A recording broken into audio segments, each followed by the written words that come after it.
गांव में गर्मी का कहर। बाहर एकदम कड़कड़ाती गर्मी थी और सहारनपुर नामक गांव में पायल और प्रीति अपने दोनों बच्चों को स्कूल से ला रही थी।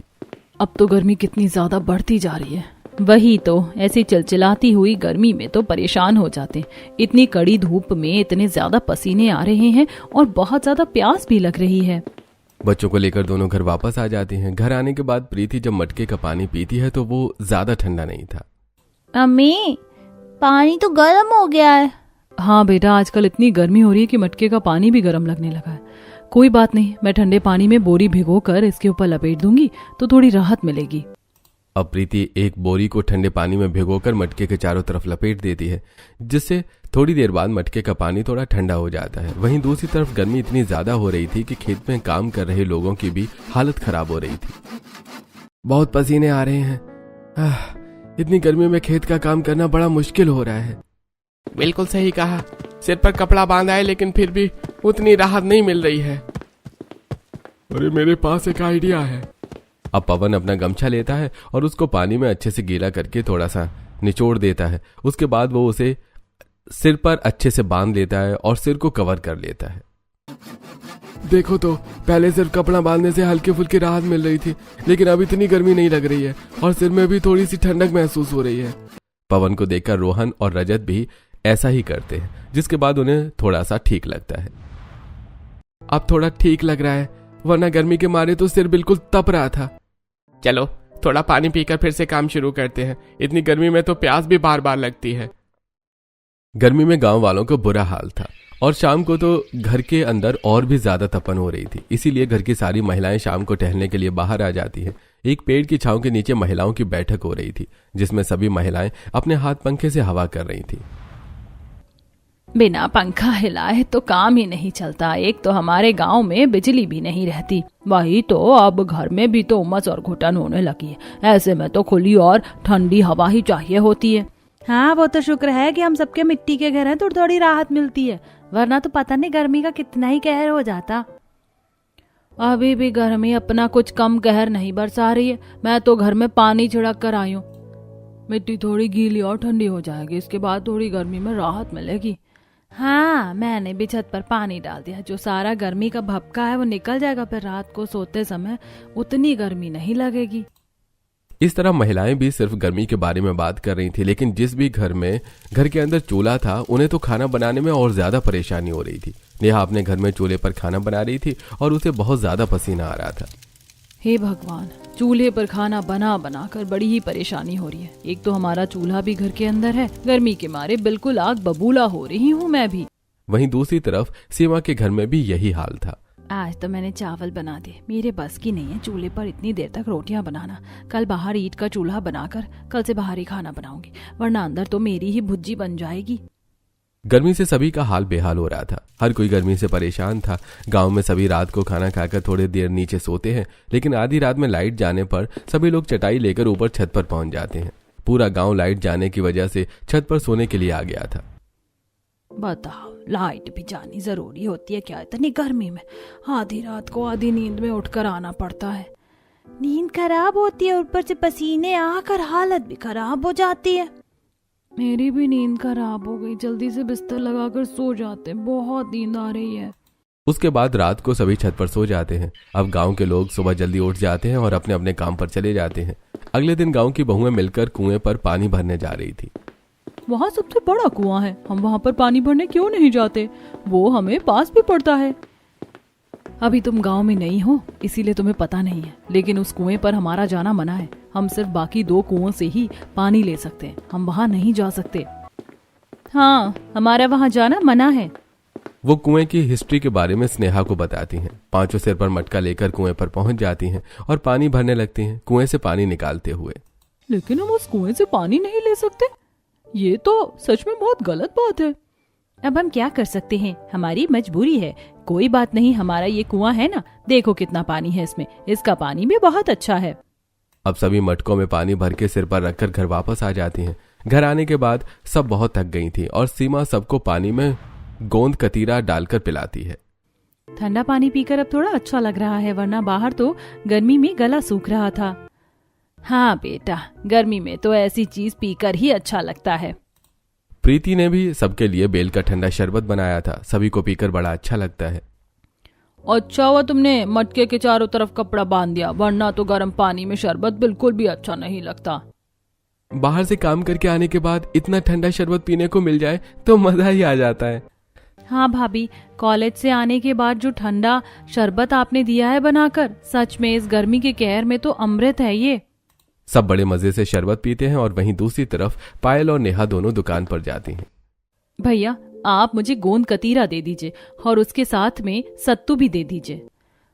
हाँ मुझे भी 2-2 किलो दे दीजिए, इतनी गर्मी हो रही है, इतनी गर्मी में तो हर रोज ही पीने को चाहिए होता है। जी ठीक है बहन जी, अभी देता हूँ। अच्छा है कि गोंद कतीरा जैसी चीजें हैं जिन्हें पीकर थोड़ा सा अच्छा लगता है।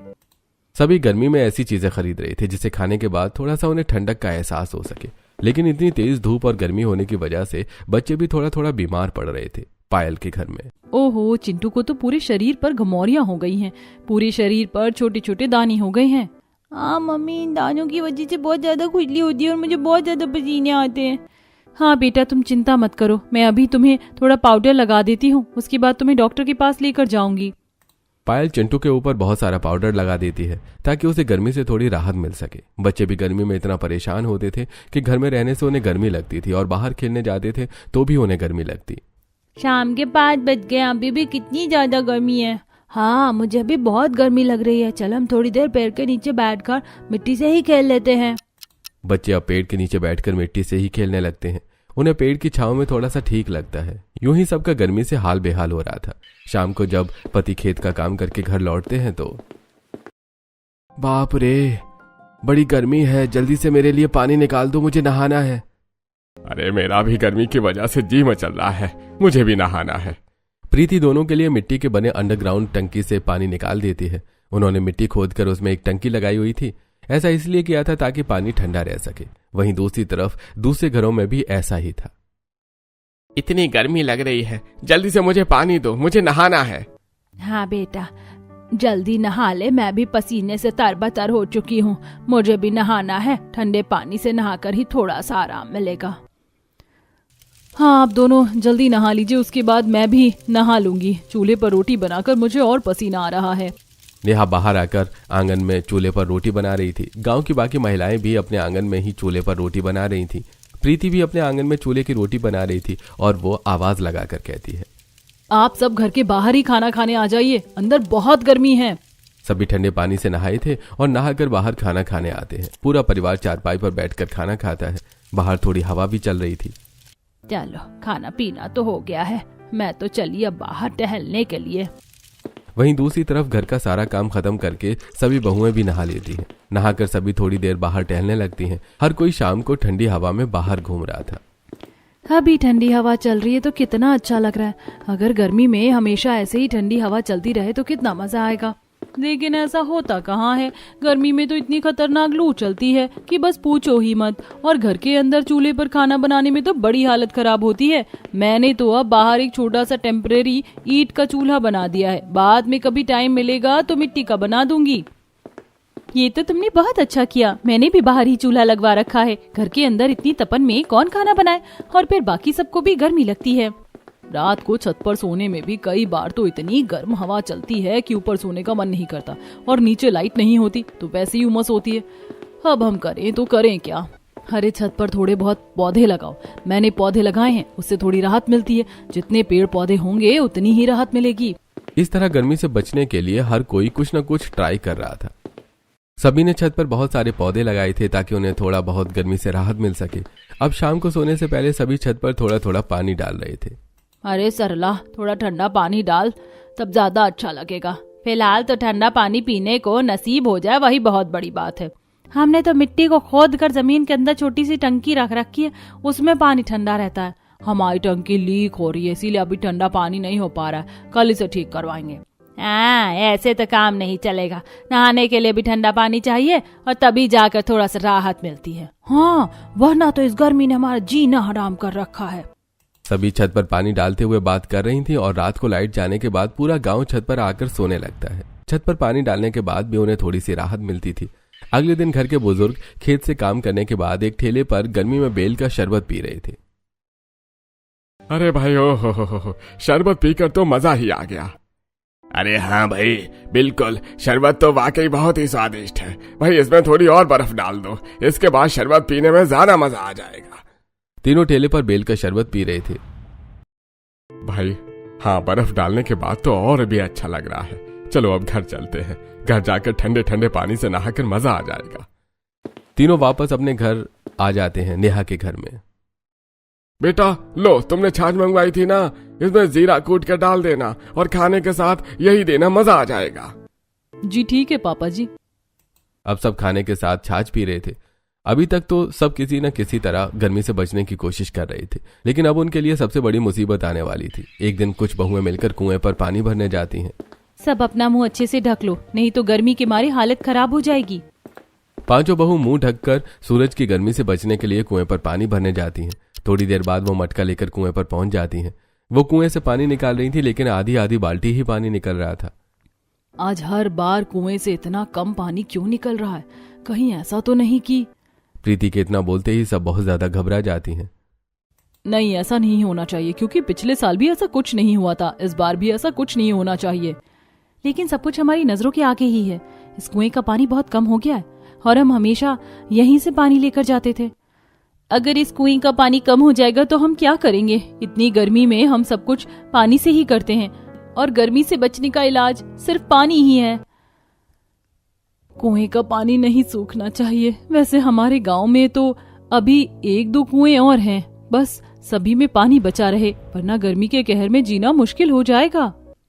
उसके बाद पांचों जैसे तैसे करके उस कुएं से बार बार पानी निकालकर मटके में पानी भर के घर वापस आ जाती हैं। लेकिन अगले दिन जब वो वहां दोबारा पानी भरने जाती है तो कुएं का पानी पूरी तरह से सूख गया था। इस कुएं से तो पानी नहीं निकल रहा, और यही एक इकलौता कुआं था जिसके अंदर सबसे ज्यादा पानी होता था। कोई बात नहीं, हमें अभी दूसरे कुएं पर जाकर एक बार चेक कर लेना चाहिए। इस तरह हार मानने से कुछ नहीं होगा।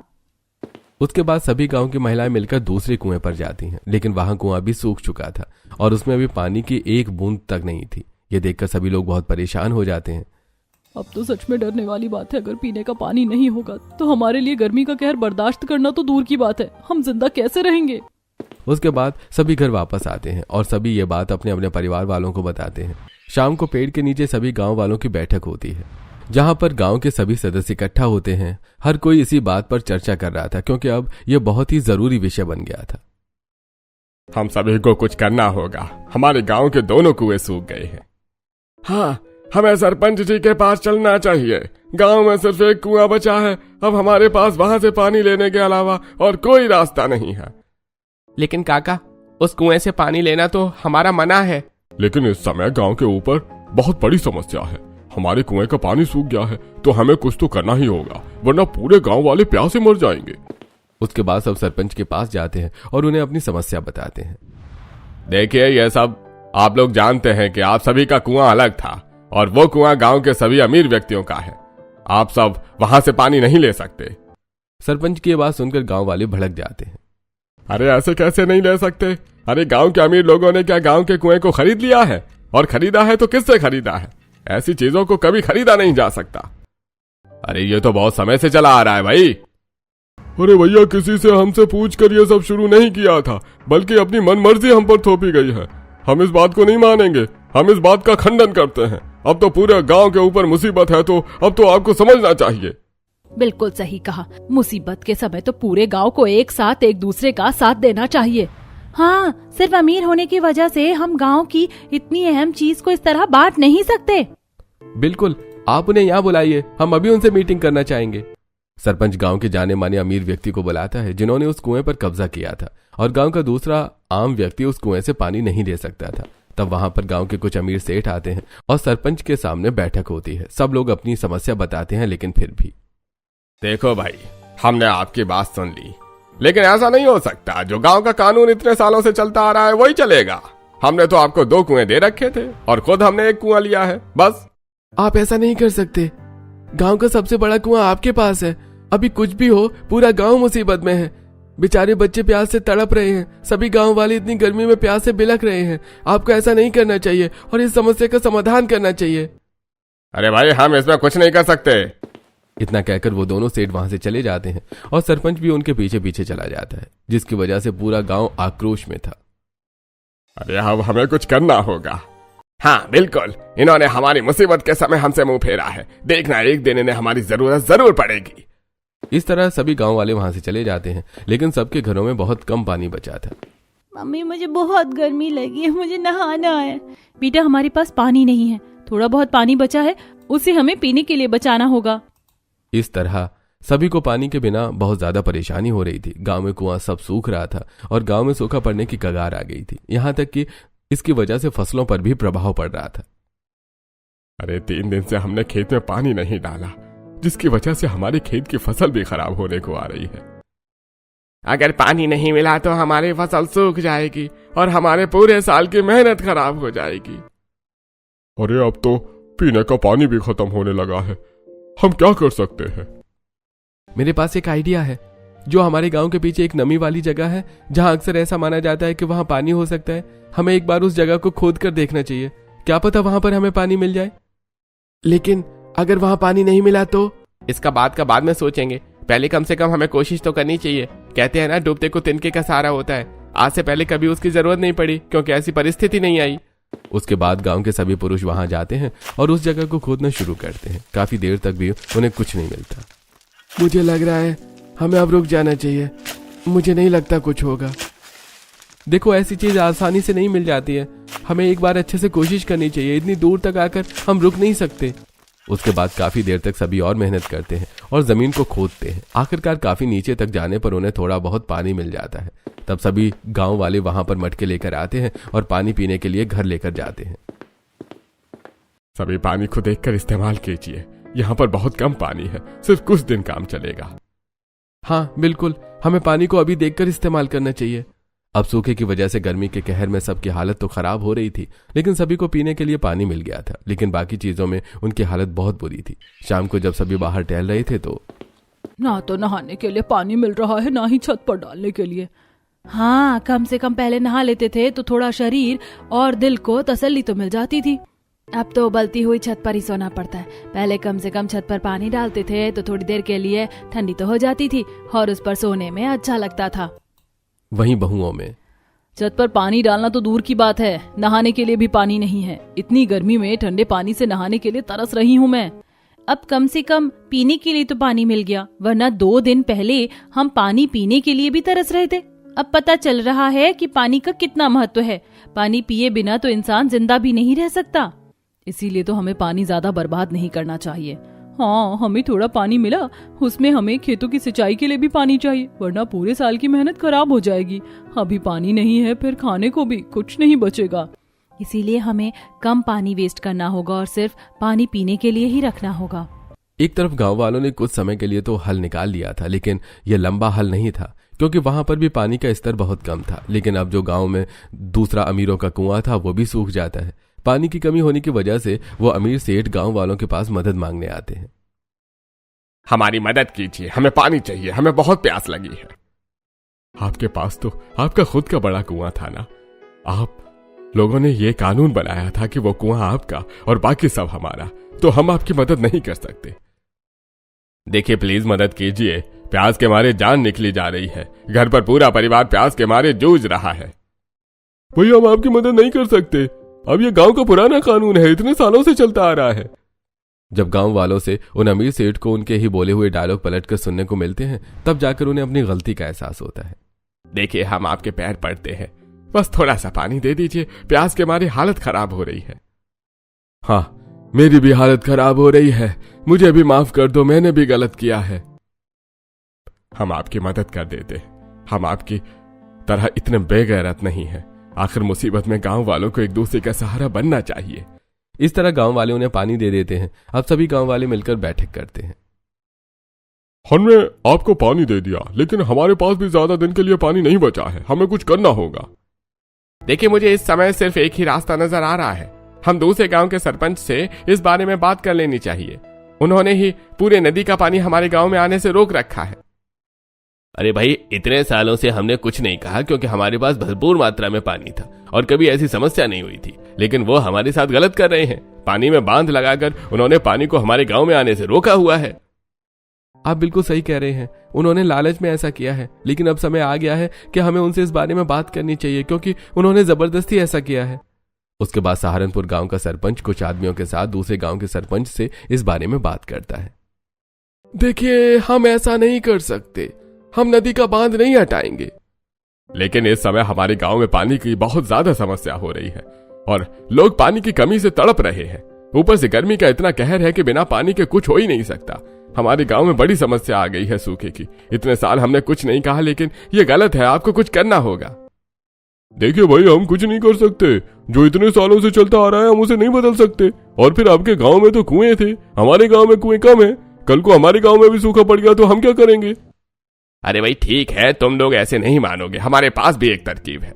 इतना कहकर वो लोग वापस अपने गांव आ जाते हैं और गांव वापस आने के बाद वो लोग उस गांव का रास्ता अपने गांव में आने के लिए बंद कर देते हैं, जो कि शहर जाने का शॉर्टकट रास्ता था। एक दिन एक लड़का ट्रक लेकर उस रास्ते पर जा रहा था, लेकिन सहारनपुर गांव के लोग उसे रोक देते हैं। अरे तुम लोगों ने यह रास्ता क्यों बंद कर दिया? जिस तरह तुम लोगों ने हमारे गांव में पानी आने से रोका है, उस तरह हम तुम्हें अपने गांव से होते हुए शहर नहीं जाने देंगे। अरे भाई ऐसा मत करो, मुझे शहर में जरूरी सामान पहुंचाना है, वरना बहुत भारी नुकसान हो जाएगा। यही इकलौता रास्ता है शहर जाने का, वरना हमें बहुत ज्यादा लंबा रास्ता लेकर जाना होगा। देखिए, हम कुछ नहीं कर सकते। जैसे तुम लोगों ने जबरदस्ती पानी रोका है, अब हम भी अपनी मनमर्जी करेंगे। तुमने भी हमारी बात नहीं मानी। अब दूसरे गांव से जो भी लोग वहां से शहर जाने के लिए आते तो उन्हें रास्ता बंद होने की वजह से वापस मुड़ना पड़ता। इस तरह उन्हें बहुत ज्यादा परेशानी हो रही थी और वो बैठक करते हैं।